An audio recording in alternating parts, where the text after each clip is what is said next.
ॐ नारद उवाच प्रणम्य शिरसा देवं गौरीपुत्रं विनायकं भक्तावासं स्मरेन् नित्यम् आयुः कामार्थसिद्धये प्रथमं वक्रतुण्डं च एकदन्तं द्वितीयकं तृतीयं कृष्णपिङ्गाक्षं गजवक्त्रं चतुर्थकं लम्बोदरं पञ्चमं च षष्ठं विकटमेव च सप्तमं विघ्नराजं च धूम्रवर्णं तथाष्टमं नवमं भालचन्द्रं च दशमं तु विनायकम् एकादशं गणपतिं द्वादशं तु गजाननं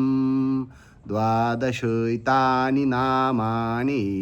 त्रिसन्ध्यां यः पठेन्नरः न च विघ्नभयं तस्य सर्वसिद्धिकरं प्रभो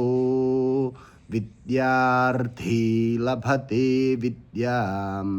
धनार्थी लभते धनं पुत्रार्थी लभते पुत्रान् मोक्षार्थी लभते गतिं जपेत् गणपतिस्तोत्रं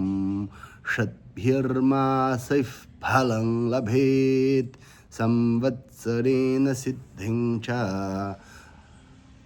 लभते नात्र संशयः